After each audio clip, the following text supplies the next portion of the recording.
Welcome to the Reluctant Christian Feminist podcast and YouTube channel. I am here with my friend Margie Bryce. We're going to talk about self-care for Christian leaders. So, Margie, why don't you tell everybody a little bit about yourself and why this is an important topic for you? Sure. Thanks for having me on. I really appreciate that. I love any opportunity to talk about self-care. I was a pastor for about 15 years and got to experience burnout through the last church that I served, which was a merger of 4.5 churches southwest of Detroit. So I know firsthand what burnout is, what it feels like, and looked intently at what could be done. As for what I'm doing right now, I am a self-ascribed self-care advocate, and I mostly coach ministry leaders and some business leaders as well. I mean, the first rule of leadership is lead yourself well. And how did I get into this whole thing? It was through, right before COVID, I was about to launch a online course because I teach. And right now I teach for Indiana Wesleyan online. And I was about to launch this thing called How to Lead Your Team Through an Event. And then COVID hit. So bad idea, really bad idea. So I began to kind of retool and discern what areas were really passionate for me. And I think my heart is really in with the people that are serving in the local church or anyone who God has given you charge over other people. I see as a ministry leader, whether you're ordained or not. And that's where my heart goes out to. And having been there, I kind of know some about that. I'm pretty blunt and honest, and my podcast is called The Crabby Pastor, because if you don't do self-care, you might be crabby and you might be serene on the outside. Pastors are trained to do this. They call it non-anxious presence. It kind of helps with the anxiety in a room and all this kind of thing. And we could be churning inside, we're pretty good at that. So those are just some of the things that I am passionate about. It gives you an idea. Oh, and I do stained glass. That's actually part of my self-care, creating something. We all need to be creating something somewhere, and maybe glass isn't your thing, but find a thing. I think that's beautiful. So I feel like you might be a little bit in my head when you're talking about that non-anxious presence, what you're churning on the inside. Yeah. Guilty. Yeah. The test of that is to get in the line at the grocery store. I mean, it's fascinating to see how everybody's on their phones, but look around at that. But also, if you're looking at the person that's at the self-checkout, you're talking like, what is wrong with you? You shouldn't have gotten in this line if you don't know how to work that thing up there. And, your mind is just hurry up and let's get going. That doesn't count as patient, just so you know. Yeah. And, God knows what's going on. I always found it more daunting. Not that God can read my mind. I mean, that's scary enough, but that God can read your heart. And yeah, there's no hiding there. Yeah, I agree with you. This idea that who you are on the inside should be matching who you are on the outside. So, if you're acting patient, but you're really on the inside not patient, like you said, that doesn't count as patience.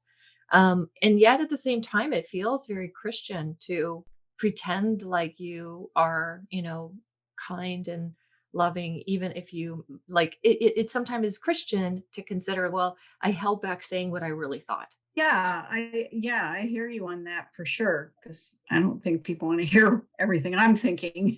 That's for sure. But Yes. but sometimes you want to step into things in hopes that your emotions and everything are going to follow in line with what you're knowing in your head you ought to do or say or not say, that kind of thing. I mean, and you can tell, I think the Holy Spirit nudges you a bit. And, maybe you should just pray that just to kind of really reframe it in your mind and in your heart in that moment. So, how do good, God loving, Jesus loving people get to the point of burning out? Yeah, that's a really good question. I mean, I can speak from my own experience, leading a merger of 4.5 churches. There was a lot to be done. I mean, there's usual stuff that ministry leaders do. And let's say, in this, I'll give an example of a pastor where you are doing the week to week, and that's substantial as it is. And then you add on to it that we were worshiping, because the model was this: all of the churches leave their buildings, sell their buildings and the stuff in the buildings.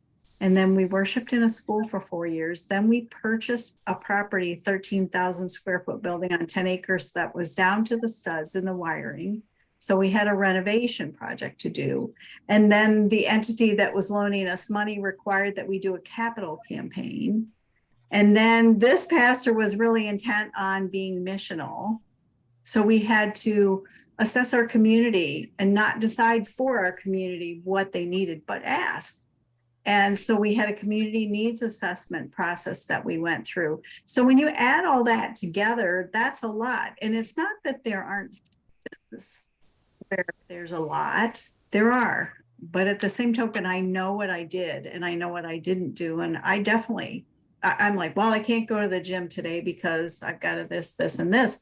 Sort of seeing the gym as extracurricular or not as essential, because I'm better if I've gone to the gym, I'm less inclined to choke people. That's figurative, not literal. Right. But I mean, I just know that I'm better if I have done that. Mm-hmm. It feels like you had all these projects and you needed help, but rather than asking for help in order to get some of that project helped with, so you weren't doing so much, you were instead focusing on how you could help others in addition to doing your work duty. So you're like trying to sell and buy and renovate, and you need help. And in addition to that, you want to help the community. Yeah, I mean, the church right now is called upon to do a lot when they have been off focus of the mission. It takes quite a bit to get them back on. I mean, I will say this: I'm pretty good at delegating, and I had a good leadership team. I was good in some respects. I took my vacation. I took a sabbatical day every week. There's tons of pastors, and I worked as an associate alongside some. And I said, so what's your day off? And like the crickets chirped. So, or when was your last vacation? Well, no, I can't do that. Well, and I was really good at delegating because I'm really interested in helping other people step into their giftedness. That's the main task of a pastor, actually. In that case, it's helping others discover their gifts and how God has wired them for ministry, and then equipping them and helping them to do that. So then you're running around asking the question, what do you need? How can I help? Get them some training, get them some assistance. It still is labor intensive, even if you're any level of conscientious. And there's ways to weather that. I did just talk to somebody a bit on Facebook about this, because they said they noticed themselves getting irritated at little things like all the time. And that's kind of an indicator that, all right, something's going on there. How long has it been since you've done a retreat? Which I was supposed to take a retreat day once a month. Yeah, I didn't do that. I did not do that. And I guess what happens is we get so wrapped up in the spiritual work that we're doing, and that's a good thing. But we forget that we're human, and we're pretty sturdy critters, but we're also kind of frail at the same time. And I think this is a perspective that Christians have. Say, even of Jesus, we like to look at all the cool miracles and the spiritual things and the teaching that Jesus did, and we don't focus as much on the human piece of Jesus. Yep. I mean, except for when he cried outside of Lazarus' tomb and cried over Jerusalem, he went off to pray. You see that kind of thing, but we don't we'll say Jesus is 100% human, 100% divine, but we head more towards the divine and just feel like that if we head more towards the divine, just hang there, that the physical is just going to somehow miraculously take care of itself. And it doesn't work that way. Yeah, I will have to say that I tend to see that, the spirit is often given this sort of, I don't know, this if you had to say that there was a good part and a bad part of a human being, it would be that the good part is the spirit and the bad part is the body. So you have this very often this idea that the flesh, you'll hear, old King James Right. version, the flesh is viewed as Mm-hmm. something that's evil. Your body is evil, and this actually is, prior to Christianity, where the Greeks believed that your Mm-hmm. spirit was good and your body was bad. And so you'll see a lot of things like, gosh, even Martin Luther with, and I'm talking Martin Luther who did Reformation, where he would Mm-hmm. beat himself up. He would beat his body. So I think there's this sense that you are being a more spiritual person when you escalate the needs of your spirit and de-escalate or deprioritize the needs of your body. That is your sacrifice. Right. You beat your body into submission or something like that. But then, Yeah, when God created us in the image of God, God said we were good, not just part of us, right. but all. And so, yeah, I'm here. I'm just kind of not just here, but in general, wanting to push back on that and saying, if you're going to give God your best self, Hmm. you need to be able to take care of yourself so that you can go the distance with God, is what I like to say, so that Yeah, you're able to keep going and plodding along there. You can't just chronically ignore, your emotional state or ignore taking time to rest, just stop for a minute, just stop. I have trouble with that one. So some I do well and some I don't on any given time. Just stop, right. and don't feel guilty about stopping for a minute. It's okay. You can't run, on the hamster wheel forever, you know what I mean? You have to stop at some point. And I think what also happens is our culture in the United States, maybe North America, but the United States for sure, we're pretty driven, goal oriented, and we get focused, and a lot of us pressing on chronically to the degree that we need to be successful, Right. whatever that means. Yeah, I think what a lot of people may miss, and I will say that I was this way as well. I mean, I don't want to Mm-hmm. say I'm so much better and I have a better piece of the revelation, but I think we often forget that by depriving our body and not taking care of our body, we are also depriving our spirits because they're intertwined. You can't have a spirit thrive when your body is not thriving. Certainly there's, self-discipline in the case of like maybe not eating sugar. When I say depriving the flesh, it doesn't mean like not taking good care of yourself. So, not eating sugar might be a good thing, but to say that, you need to not take a break, that need to sleep less because there's so much more to do, you're actually not doing well for your spirit. And gosh, I know I think better of other people when I'm well rested and when I'm well fed. Yeah, that's kind of a big thing. I think well of other people. I mean, and then you're talking about the spirit. The spirit is, we are the temple of the Mhm. Holy Spirit. So what kind of temple are you? Yeah, and not beating yourself up because you may be Mhm. like sick or ill or overweight or maybe Mhm. suffering Yep. the long-term effects of stress and anxiety. I mean, if that's happened for you, there's still grace. Like, it's okay. There Beating yourself is. up doesn't help. Yeah, no, it doesn't. It doesn't. And I would probably be queen of that, but it certainly does not help. But I know that they coming out of COVID often are not facing the same congregation that they had before COVID. And in cases, it's smaller, which also means that their income is less. So Mhm. they have to really realign their budgets. I know there's been staff that have been let go. So there's a couple of ministry leaders on the sidelines, or they're feeling like they're on the sidelines. I would say God probably still has something in store. We just have to get a little more creative because we're in a very transitional period in Christianity here, and the Spirit is wanting us to do some new things.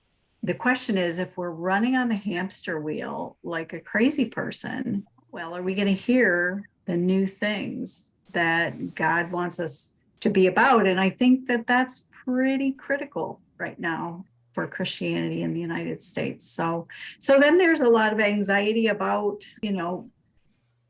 we say this, we say, however many here, however many people are here has nothing to do with me. So if the numbers are low, they just are low.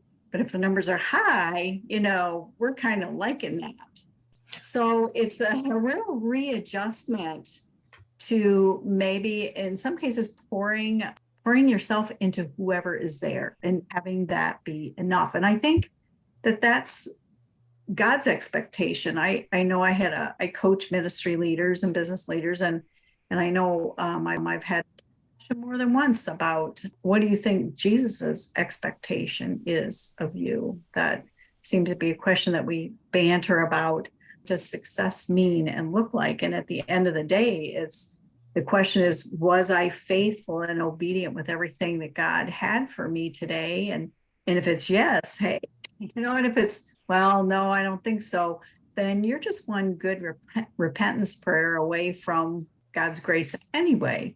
So, God just dusts your knees off and stands you back up, so to speak. So it's a challenging era. And I think that's especially why I feel called to press people about this topic. Yeah. And I love the thought that this didn't catch God by surprise. I mean, it caught the entire globe by surprise. Yeah. We weren't expecting that. And, when I first heard of this, virus, I was thinking it would be something like bird flu and swine flu, which had happened before. No big deal. It turned out it was a pretty big deal. And God's not up in heaven going, oh no, what do I do? That if we look at all of the patriarchs and matriarchs, these people in the Bible that went through amazing circumstances, God was there through all of it. I mean, look at the testimony of Joseph and Daniel, who amazing men of God, and they went through incredibly troubling times. This is an opportunity. Like you said, it's a transition for the entire world. But as a Christian, we are always transforming. I mean, that's that whole verse of He is taking us from glory to glory, from one level of glory to another. So we are consistently in that process of transition. And we, unfortunately, I don't know why it's like this, but it feels like every sense of spiritual metamorphosis, it happens through hardship. I wish it was through ease, but it's almost like, and maybe there are examples where people transformed quite a lot because they won the lottery, but I don't know about those. Well, I would like a lovely transformation, please. But yeah, you were talking about Joseph, what his brothers meant for evil, God meant for good. Yeah. And he was thrown in the pit. He was falsely accused. He was, he went through a lot of stuff. And that whole chapter area describes how it is the Jews got to Egypt in the first place, right? Through that process. But having worked revitalization process with churches for about 15 years, I can only speak to, and I won't name the area or people or whatever like that, but there certainly seems to be a lot of hesitation when it comes to doing anything other than what we've done before. Yeah. Asking us to do that. And maybe God is knowing God's been asking this for a long time. God's way more patient than I am. Certainly, I'd be smoting people or something. I don't have that level of patience, but God certainly does. And God will chronically ask, will you? It's an invitation. It is an invitation into something good. And I'm not saying that God caused COVID because so that whatever, but possibly one of the outshoots of it will be that people will step into new avenues of ministry. Potentially, if someone feels sidelined, let's say they were on staff somewhere and they're just whatever, now they can't find a staff position because there just aren't any. Maybe that individual needs to really seek God on that, because I think that ministry will arise, some new forms of ministry from within existing congregations. I think they'll also arise maybe parallel, and then they'll also arise independently, where people are showing the love of Christ in very active ways. Yeah, I agree. I feel like there is a lot of transition, and yet there is a lot of opportunity to show up in ways that we didn't before. And I Mhm. feel like that is really the question that we're talking about. Like self-care is super important for Christian leaders, but for what purpose? Just so that we're a better person, so that we're like more peaceful. I think it's so that we become more of who it was we were destined to be all along.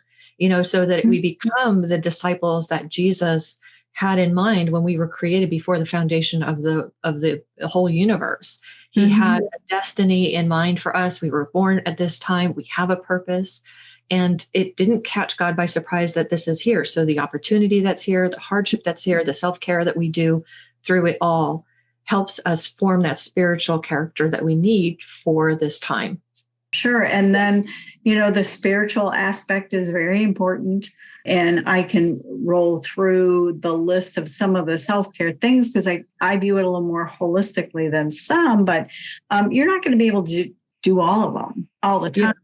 But I think there's seasons that God calls us and says, "Hey, you better pay attention to this." I know for me, I've entered, I've been doing more different kinds of physical exercise. I used to cycle a lot, like 50 miles a week.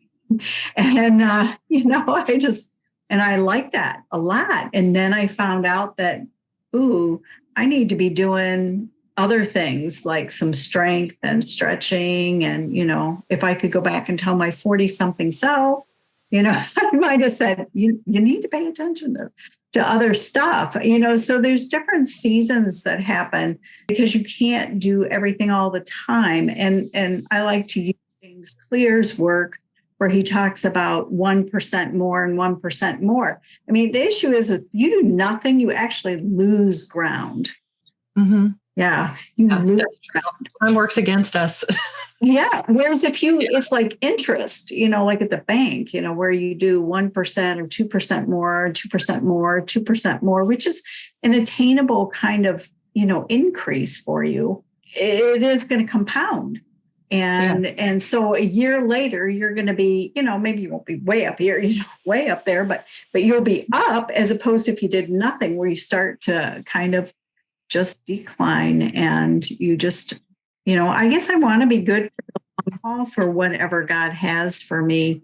And that's a part of it. I know I was watching, I've gone in and out of watching The Chosen. I don't know if I'm the only person that's done that, but I find even watching that show, because Jesus said more words than what are captured in our Bible. You know what I mean? Absolutely. Yeah. So, there was conversations and stuff, and it's kind of interesting. And there's a little bit of, liberty taken here and there, but, it's not anything that I'd go screaming off exactly into the night about. But again, I was captured by the humanity of Jesus that is portrayed in that we don't. And then my reaction to that humanity sometimes is, what? Because we have, those movies, where Jesus had blonde hair and blue eyes and spoke in the King's English. Make Yes. me crazy. But at least Jim Caviezel's version was a whole lot like, I was like, okay, I can, that is legit. But yeah, I looked at that show even, and the Chosen one, and kind of went, that's what has me a little fidgety, is that they are portraying, Jesus's humanity in a different way, as well as, it's a more, and sometimes what we have really, we'll say the right words, 100% human, 100% divine. When push comes to shove, we'll hang over here in the divine and figure that's going to take care of it. So it's a both and kind of thing. Yeah, I can see that. And I really did, like, just when you're talking about that, I remember seeing a scene where Jesus was extremely tired after ministering to people all day. And I think that, of course, the Bible does say that he was, tired and exhausted at certain times, or he was emotional at certain times. And I think there's this sense that if I take care of myself, I won't get exhausted, or I won't, be super emotional, or I won't. And I don't think that's true. I think we can take exquisite care of ourselves and still there's going to be times when, we'll have a big event or we have, a long travel day and we still get Mhm. exhausted. But that's, I think, not supposed to be every day. Right, right. And I think self-awareness comes into play. If you're game for discovering why it is you do the things you do. Like I had a friend that is a high-end introvert. And so she would, they would have a big Easter egg hunt and she'd be like plowed under for 2 days.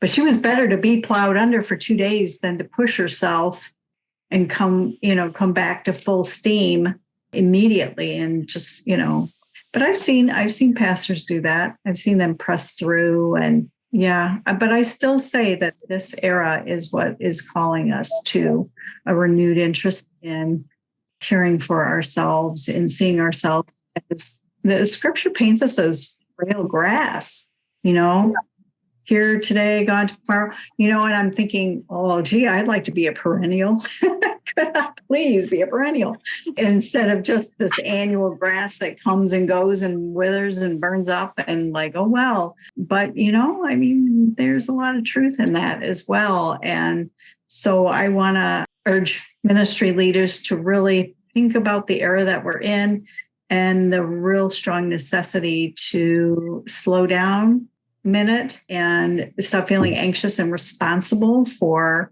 what your people are doing or not doing and step into that kind of pace to live at Jesus' pace. In fact, I interviewed an author.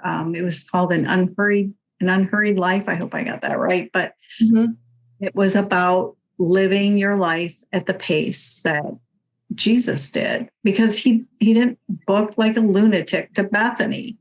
And if anything, by the time he got to Mary and Martha, they were saying, if you'd have been here, this wouldn't happen. So apparently they thought he didn't get there quick enough, So they had transportation limitations, but Yeah. He also didn't leave right away. He stayed a little bit, but I am curious to know what are some of your practical self-care tips for people who may feel burnt out. Yeah, definitely the rest and stop. I know of some friends that had some burnout and they took a sabbatical for 6 weeks, came back, and then 2 weeks later, they were right back to feeling the way that they were before. So I think the rest and recovery is it's a huge thing. We think if we stop that everything's going to fall apart. And that isn't so. If you take your vacation, you come back and everything's still there, you're like, oh, absolutely nobody is irreplaceable. None of us are irreplaceable.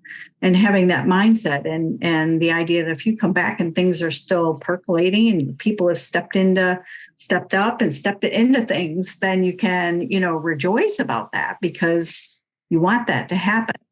But the stopping is a huge thing. Another thing that came up, that a piece of the burnout thing that goes along with pace, because I talk a lot about pace and load.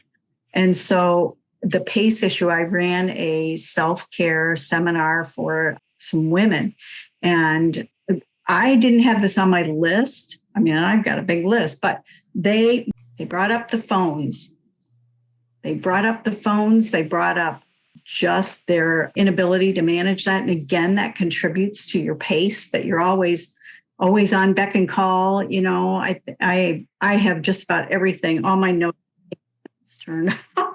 Just like, go away, leave me alone about that, because, again, it contributes to this pace where you're going faster and faster and faster. And then load, one of the first exercises I had them do, and they looked at me like I was nuts. And I was like, just do this and we'll unpack it next week when we meet, was to write down everything. And these were mostly moms of young children. Some had a little bit older children. And write down everything that you're responsible for. And the looks I got on Zoom was like, what? And I said, just do it as a, practice and just see what you think God is saying to you.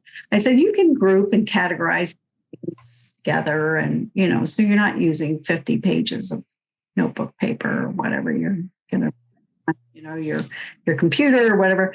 And they came back after that practice, and they said some very interesting things about how they had self-assessed everything. Because what happens then, and then I took them through the process of put a green dot next to the stuff you're doing now, put a yellow dot on the stuff that you've got to do in 6 months or something, and then put a red dot on the stuff that is way far out. Because what happens is we carry all of that.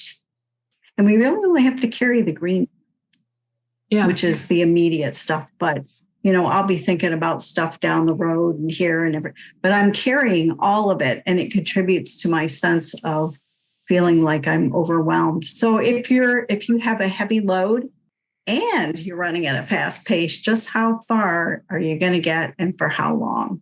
Yeah. Yeah. And I don't know if you've seen the episode that I did with Shay Bynes and the Grace Over Grind. That is such a great book for that particular thing too, because so often we get caught up in this cycle of thinking that everything depends on us producing everything. And I just when you were talking about what does God call, what are we actually responsible for? I think the list is actually very small, but we tend to accumulate everything else and we want to add it to the list. Some of that has to do with just having a heart of, oh, I see something that needs to be done. I just need to be the person who does it. Yeah. Yeah. And sometimes we don't have to do it all. My spiritual director recently was talking to me about this, that sometimes there's circles and the circle is still open, and you like compulsively or just, you want to close them. I don't like those open circles. I have to close them all. I have to close them all. And I kind of like that too. I mean, I'm the person that will write something on a list so I can cross it off because I did it, So she said from her personal experience, you are better to let God close the circle than to have you do it prematurely, because you don't know what God's going to do in the meanwhile. And so, being grounded, understanding our pace and our load, and being grounded in a slower pace, and understand that we don't carry everything. And I would say this part to myself, that I'm not responsible for everything, because I'm like firstborn, very responsible kind of type. And and, just saying I'm really not responsible for everything. That really is God.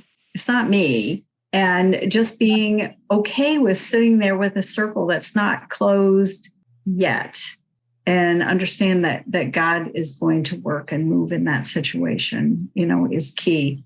So yeah, I agree. I think it adds to that sort of sense of overwhelm when you have a whole bunch of, and I refer to them as open loops. So you have all these open loops all over you. You don't know how everything's going to get taken care of. And that worry and that concern, the anxiety about how is this going to happen, it can feel overwhelming, and it doesn't have to be that way.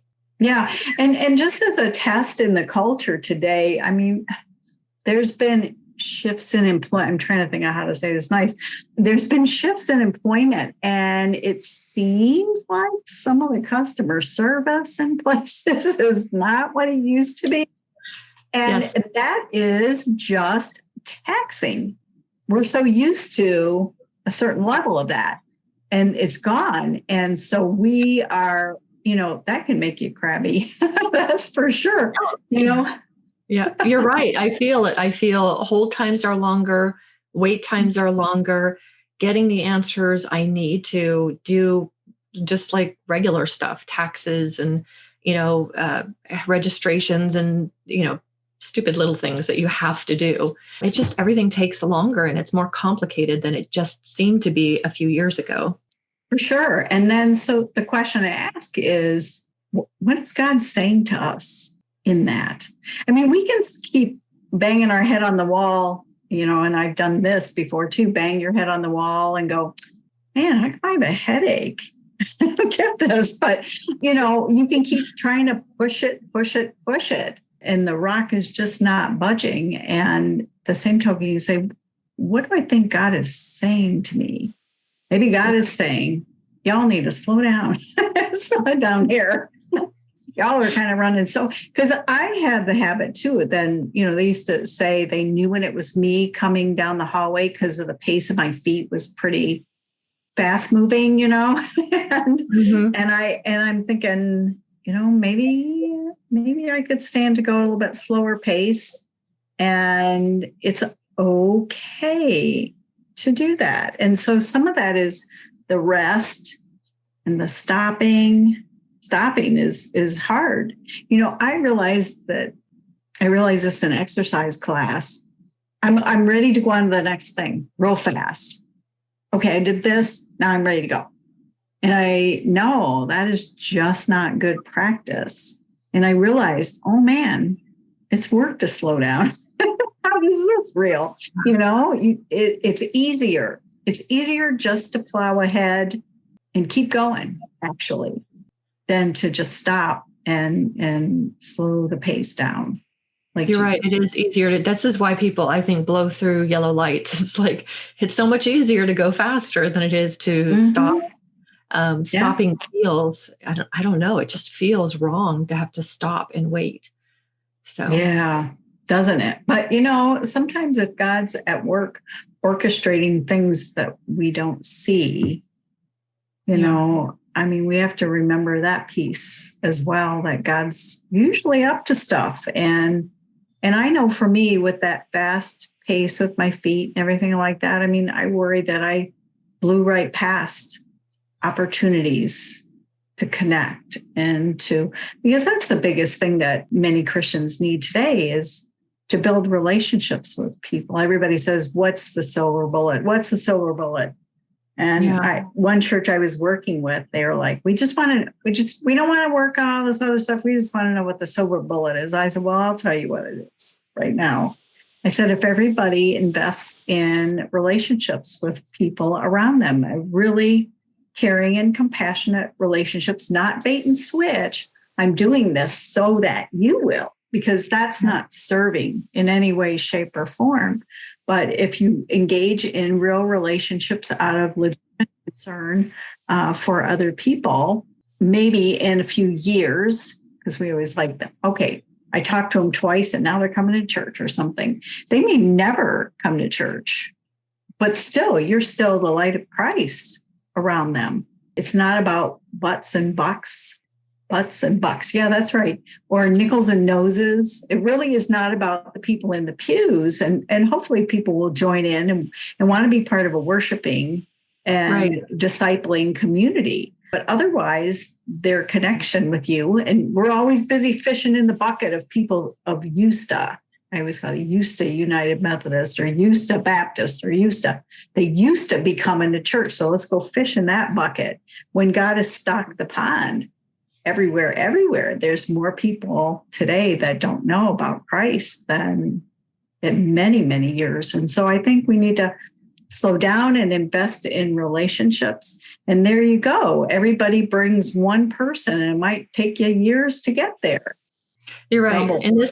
In this time, it does feel like everything is in transition, like you said. Mm-hmm. There's a lot of disruption to the way things that were done before. So people, I think, at this time probably need others more than in a time when everything just seems like it's churning along. So, absolutely, it's important. I'm trying to think if it was the CDC yesterday that came out with a statement. It was some national, or if it was NIH or who it was exactly, but they said that loneliness is at an all-time high. And I don't see that changing because we've gone more towards online connectivity, which is not the same as face-to-face interaction. And so loneliness is really kind of a big deal right now. I think online connections can be a start, but they certainly aren't everything. So you have to work hard to make your online friend to be a close, part of your support structure. Sure, sure. So the self-care, and the other avenue of self-care, because I mentioned the stained glass, is just creating something, because I think for us it mirrors the creative energies of the Holy Spirit. Yeah. What do you say to people who say, and I hear this a lot, I'm just not a creative person? Yeah, well, I would laugh at that, because I started out just collecting some of these little glass balls that it was really cool. It had like little air bubbles and stuff in them. I don't know. So I was collecting artists, and I got moved south of Detroit to lead that merger. And there was a store called All That Glass. So yeah, I'm going in there, and they offered a class, and I thought, oh well, I've never done that before. Maybe I should do that. So I did, and I was hooked. So this is the person that made fun of people who have craft rooms in their house, and I have the beast of a workshop now with power saws, and it's insane. And I think about that. Everybody is creative now. Maybe glass. And I say that I'm allergic to needle and thread in all forms. I just can't crochet or anything. It's that perfectionistic thing that I know I have, and so that's what the glass is, an outlet for that, actually, because it has to fit just so. And so I have a place where, hey, it's okay to be perfectionistic in here. And it's a place where I lose track of time. It's a place where, and this is why it's so restful. I finally understood this. It's restful because I can only think of that one thing that I'm doing. I can't think of the 5 billion other things that usually are rolling around in my head, or I'll get cut or something bad could happen. So I can, and that is so blasted restful. Yes, I agree. So, whether maybe it's somebody is creative with words or poetry, or walking outdoors and being outdoors, camping. I've done some of that. And it was a challenge. I thought, oh my gosh, I'm going to do all week. There's, I want a schedule, I want an agenda. And I did more naps and more around, and I came home the most rested that I had been in a long time. So we have to find, what your creative thing is. And again, you're going to work on pieces of these. You're going to, pray through different areas of your life, whether it's, how you're eating, or whether you're moving your body, or whether your spiritual life, whether you're doing something creatively or not. How is your pace? How is your load? Evaluating all this, and just say, Lord, what's one thing that I really need to be working on this year? Everybody's picking a word or whatever they're, I didn't get into that one too much, but they want to pick their word for the year. And I just get overwhelmed at those things, thinking there's an unlimited number of it just seems daunting. I know. It seems daunting. But I can pick one thing that is going to nurture myself as a little human being who wants to follow Jesus Christ, and work on that one thing for a while. And then maybe next year it'll be something else that you can just continually add and continually sow into your heart and into your life. And for anybody who's in leadership, and I know I said this earlier, but it's worth saying again, is a leader has to lead themselves. I mean, if you can't lead yourself, are you the people? So right. That's the challenge. I agree. And you made me think when you were talking about like how you have to pay attention or you'll cut yourself. So you have to be focused on it. Looking at research that has to do with being in the zone or hyper-focused, there's another word for it as well that I can't remember what it is, but there's like all these conditions that have to be met in order to produce this idea of where you're in a zone. That to me seems like a super healthy, creative thing to be able to do if you're looking at doing something along those lines. So for some people, it might be playing basketball, like you just, or it could be running, or it could be the glasswork. For me, when I'm writing a story, I just get so into that particular thing. And I've seen people with painting. Some people don't seem to have a lot of creative gifts. I think about my dad, who he says he's not creative. I think he can take down, some of the most complex things and make them simple. And I think there's some creativity in taking something complex and making it simple, or, sometimes solving a problem it require a lot of creativity. But for him, he can't see very well right now, but he loves listening to books and he loves listening to music. And for him, that is like a form of escapism in which his creative energies are at least engaged. Sure, sure. And I'll be in the glass workshop, and I will be sometimes listening to Christian music. Sometimes a lot of times it's just the silence.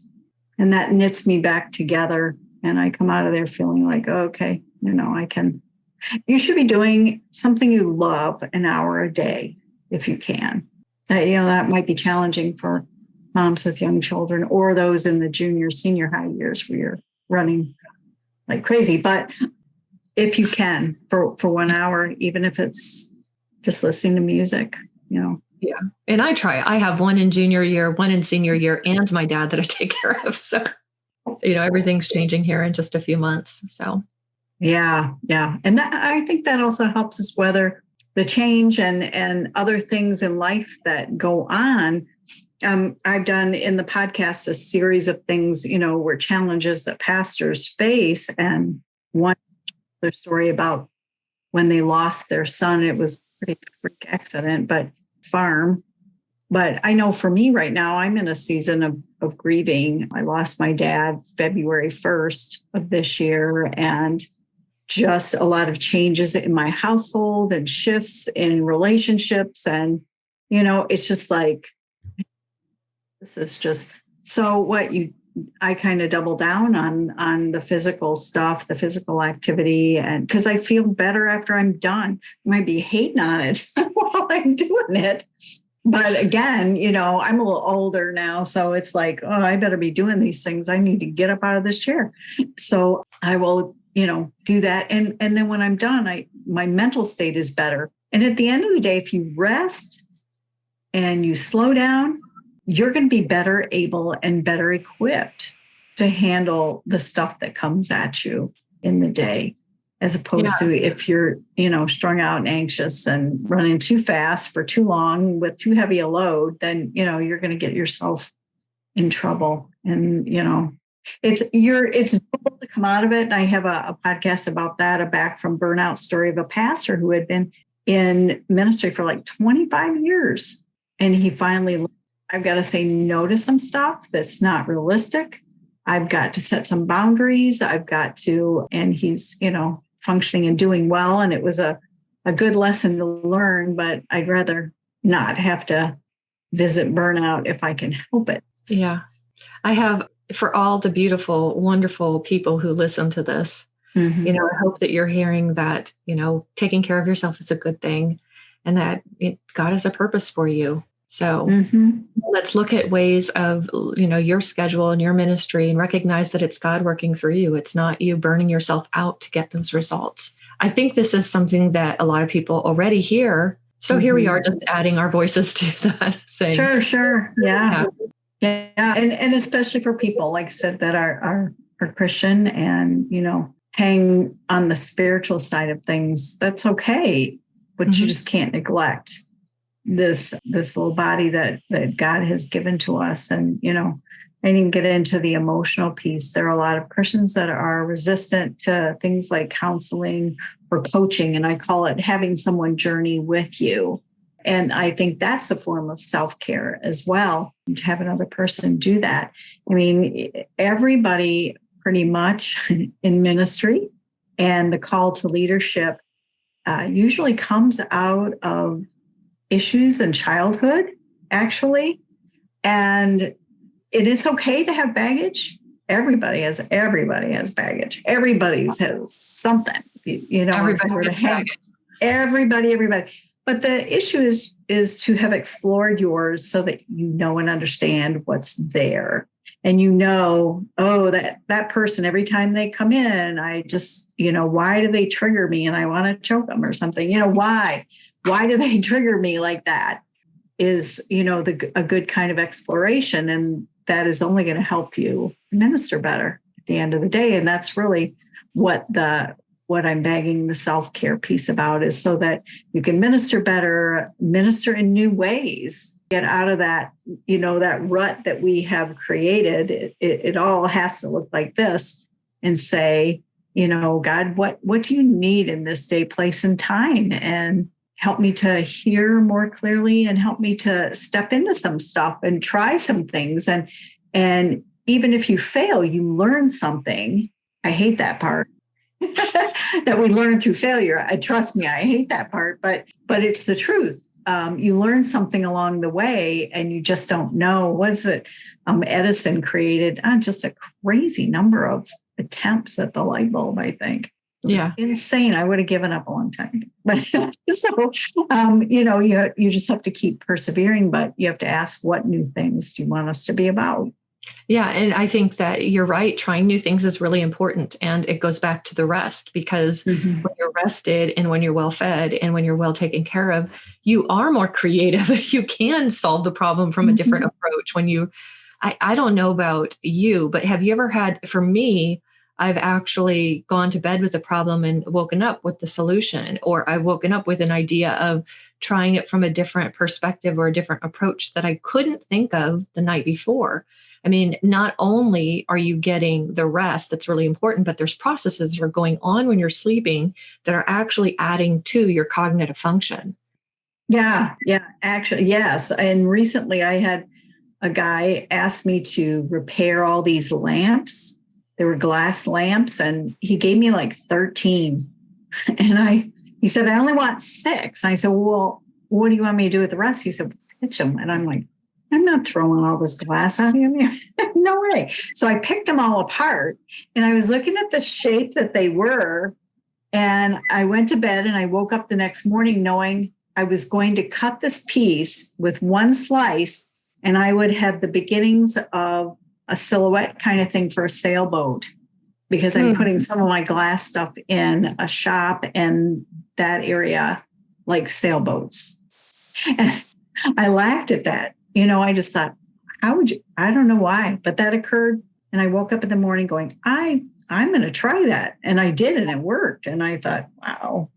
In my old house, I had to move in order to live right next to my dad and take care of him better. But in my old house, I had this beautiful bathtub, and I hope this isn't TMI, but I will tell you that I received more like downloads. I received more inspiration and ideas when I would relax and take a bath than at any other time. And I think, looking back at it, I think it's because, when you're taking a bath, you're relaxed. You're not trying to do something. You're away from your phone. You're not taking in information. Now your brain can process it and do something with it. So just taking that stillness and taking that break and not expecting to do anything with it, that's a lot of times where inspiration comes from. It is. And stepping away from our phones, and that's a big thing. I read a book. It's called The Shallows. I think what the internet is doing to our brains. So it's kind of brain sciencey. I think that's thing. But in there, they were talking about 2 different classrooms for same age kids. They were both going to be given the same test. Yeah. One group was allowed to have their phone on their desk, but turned over. And the other group had to go in another room, and they were not allowed to bring their phones with them. There was an entire grade point average difference higher with the kids who were not allowed to have the phones, even in the room, even face down. Oh, you should have told me this like an hour ago. My daughter's taking a test right now. I know. I thought, if I was a principal, I would be saying, I would be doing something. And I'm sure a lot of parents wouldn't like it, but I would want to be doing it for the sake of that. It literally, drains IQ from us. So how do you offer God your best thinking?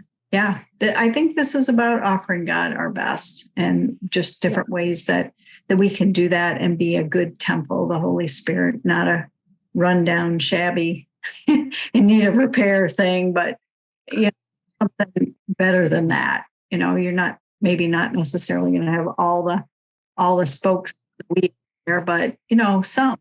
Yeah. So you're saying take care of yourself and don't be a crappy pastor. Right, exactly. Exactly. So yeah, you want to lessen the risk of that happening. So Yeah, I mean, for not everybody is a pastor who watches this. I mean, you don't want to be a crabby Christian either. You don't want to be a crabby mom. yeah. I don't want to be a crabby mom. I want to be a good mom.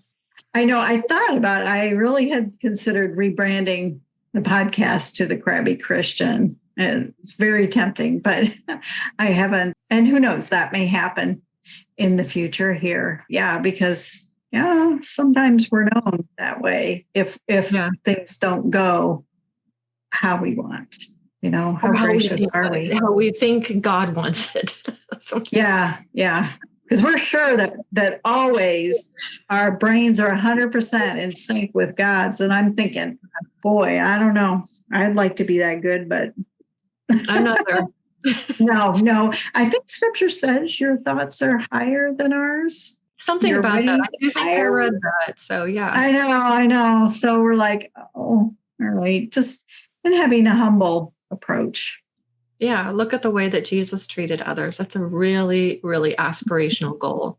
Sure. So I want to thank you for coming on the show and Oh, telling us sure. all about your experiences, because that is like nobody wants to get to that point. It sounds like Mm-mm. you have a lot to deal with all those church mergers and things going on, and lessons like that aren't meant for you alone. I mean, you when you share them, Mhm. they can help the whole body. They can help everybody. So Yeah, oh, for sure. And, when I finally made it to a retreat, because I'd blown that, I was supposed to go monthly. And when I finally made it to one and I talked to the spiritual director, told her everything I was doing, like I was on caffeine overload or something, and going on and on. And I said, what do you want me to do? And she looked at me and she said, I want you. And she did that kind of point and everything. She said, I want you to go do nothing. And I thought in my head, how the heck am I?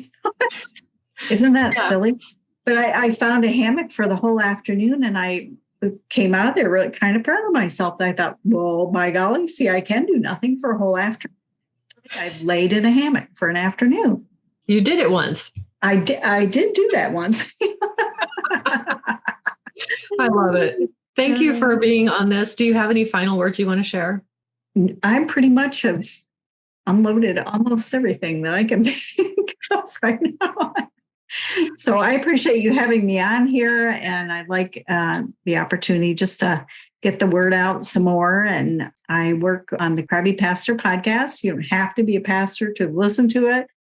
My sister in Maryland said, "Oh, look, you're paying homage to our home area that we grew up in Maryland because we have blue crabs down there." I was like, "Oh, I hadn't thought of that."